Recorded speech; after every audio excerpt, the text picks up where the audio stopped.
Les maisons tubes du Vietnam. Les caractéristiques d'une maison tube. Cet habitat particulier est un pur produit vietnamien construit et utilisé depuis longtemps.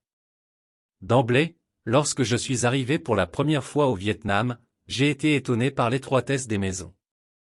À peine de 3 à 5 mètres de large, ces habitations sont cependant très longues en profondeur comme un long tube étroit dépourvu de fenêtres latérales. La maison tube associe souvent l'espace et l'activité commerciale et vie de famille. La devanture de la maison fait souvent office de commerce. Plusieurs générations vivent souvent dans une même maison tube, chacune occupant un étage. Les personnes plus âgées sont en bas et les plus jeunes familles occupent les étages supérieurs. L'architecture des maisons tubes est d'abord une histoire de taxes. Au XIXe siècle, sous la dynastie des Nguyen, la taxe foncière était calculée au prorata du nombre de mètres linéaires de la façade de la maison. Afin de payer moins d'impôts, les habitants ont alors construit des habitations aussi étroites que possible mais d'une grande profondeur. À part les maisons tubes, un autre élément indissociable du paysage urbain, sont les câbles électriques et les lignes téléphoniques.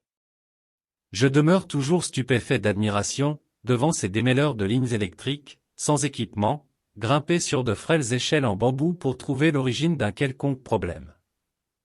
Professionnels ou non, certains habitants n'hésitent pas à jouer au maître électricien pour régler eux-mêmes la situation ou tout simplement de s'approprier d'un câble pour leur consommation personnelle d'électricité.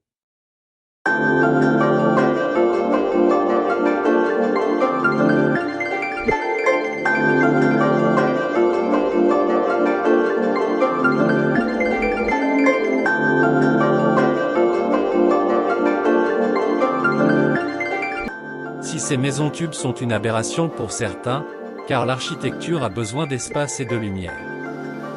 Mais si ces habitations persistent contre le changement, c'est qu'elles demeurent profondément ancrées dans le patrimoine vietnamien.